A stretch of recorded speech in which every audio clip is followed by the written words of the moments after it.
Alright guys, I was asked to show a quick kind of build on one of these solar powered vacuum pumps for maple sap. This is the overview of how my boxes typically look. I'd like to clean it up a little bit more, but I'll go through all of the components from the solar charger. This is an automotive relay. We have a fuse holder, temperature controller, and a manual on-off switch.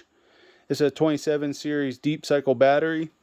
And then down below we have our pump, and I use star fittings. You can use your own homemade releaser type thing, and the big thing for the pump is that little strainer. This here is a SureFlow 4008. It's a 3-gallon per minute pump, and I had roughly 120 taps on very flat ground, about 1, maybe 2 degrees, and it worked out really well. The big thing is that box I just showed you had a Renogy Wanderer solar charger. This one here is a top solar. The Renogy is by far the better of these two.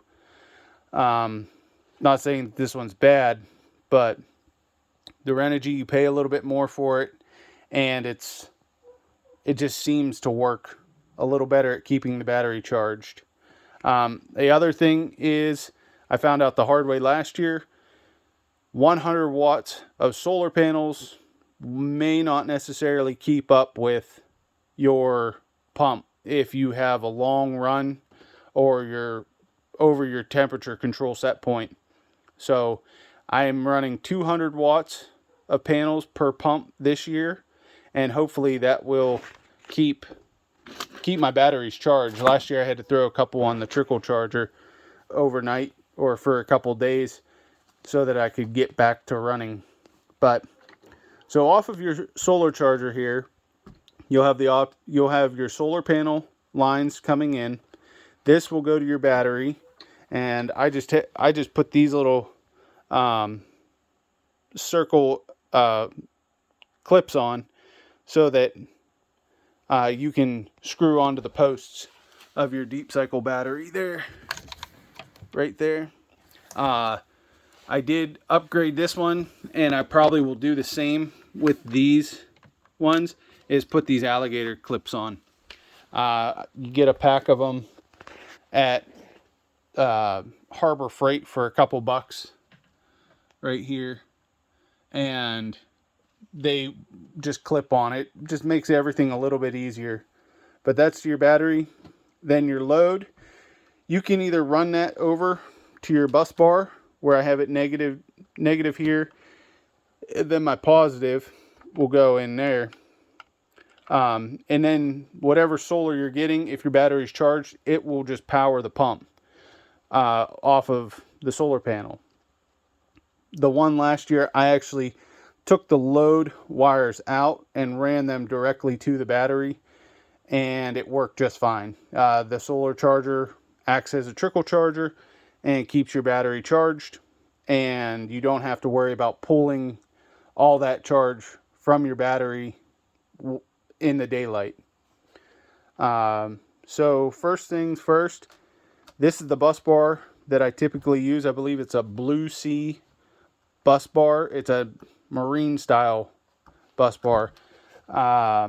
It works the best. All of your ports are connected here with this metal plate.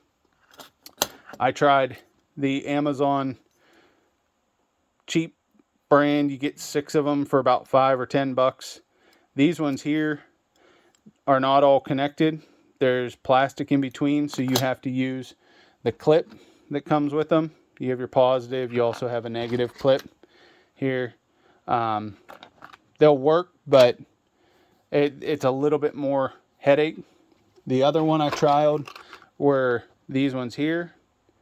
They're the all metal ones. Also work, but then you have 2 standalone bus bars out here.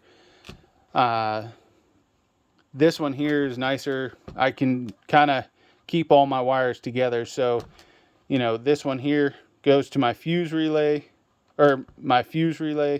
And then this one here also goes to my, this goes to my relay harness.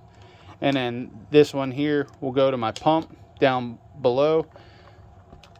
This one goes to my temperature controller, comes from my temperature controller. This one here is grounding out the temperature controller. But so the next part of this build off of your bus bar, now that you have your solar charger connected to it, then you would come up to the next step, which would be on your positive side, putting in a fuse relay holder. These are just another product off Amazon. They're a 10 amp holder, and that is just to protect the, so if you get a surge from solar or something happens, you're not damaging your controller and you're not sending any additional power through and damaging your temperature controller. And that will go right into a 20 amp house switch. So I prefer the two on the one side. And then off of your switch, this red line here will come down into your automotive relay. The yellow is not used on your automotive relay. The blue is wired to the positive of your pump. And I like to put these slide in fittings on there, and then I actually screwed up on this one. I put two of the same fitting, so I'll have to change that out. But you have the female version of that fitting, and same thing with your negative over here off the bus bar. You have another negative, and make those ones long. If you're going, this panel, as you can see in this box, sits above that pump, and I built it on legs so that it would sit up about even with the battery. That way, if that pump for some reason starts to leak, there's a whole lot of room for it to fill up with water or somehow plug up. I have holes drilled in the bottom of each of these boxes as well. You're not touching any of the electrical components up here.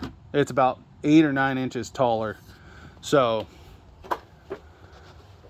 but now that we've covered the blue wire positive to your pump, the black wire off of the relay, let me move this pump out of the way.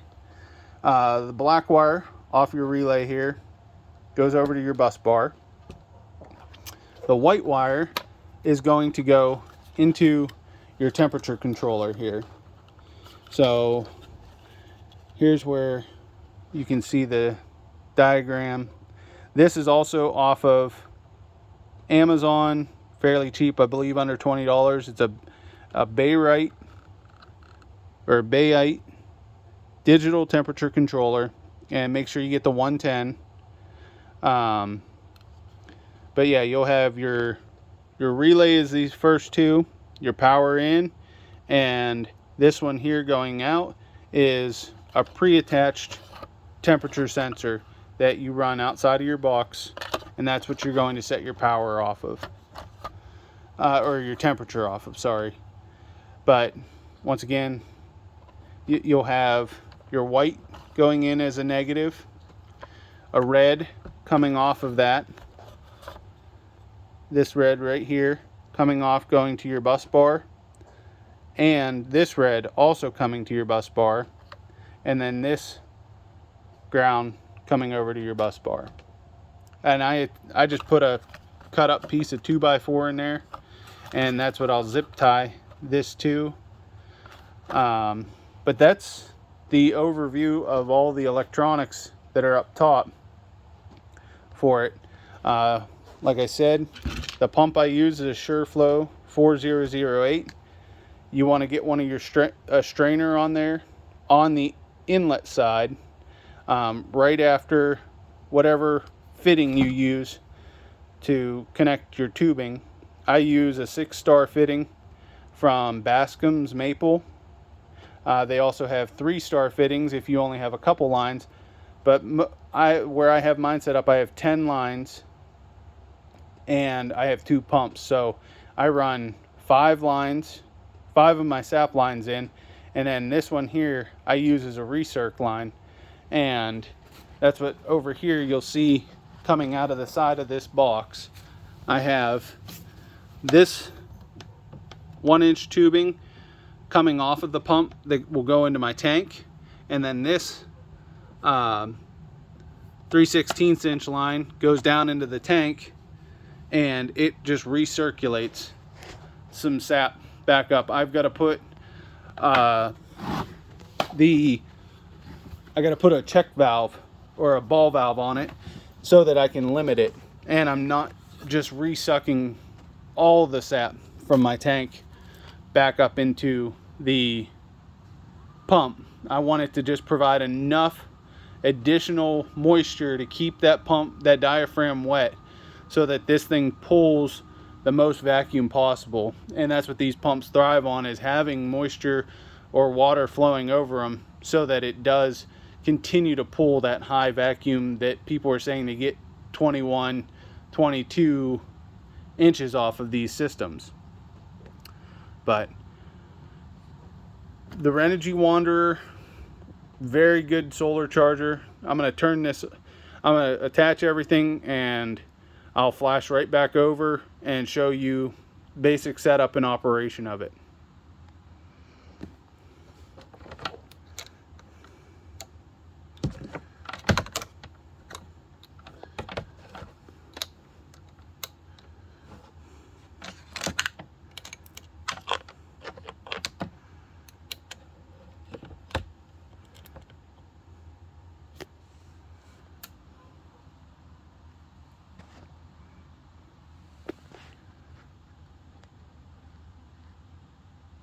Alright, so all I did was connected my bus bar.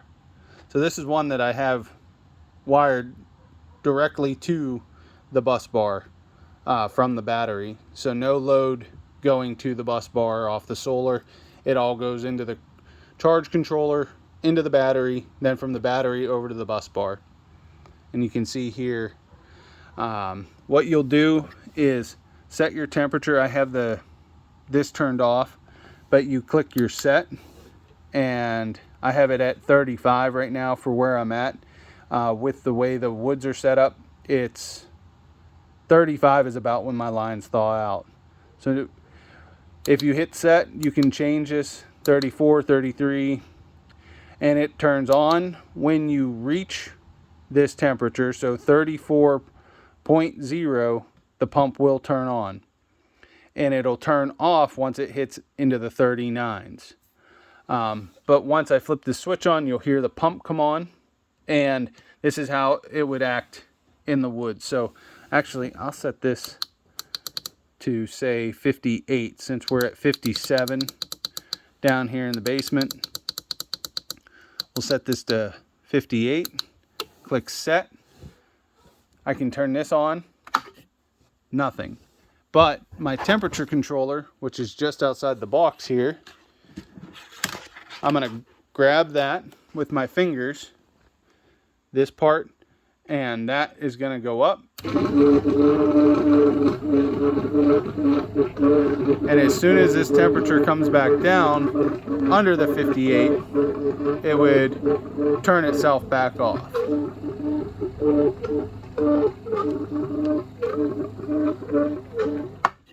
But you also have your manual override.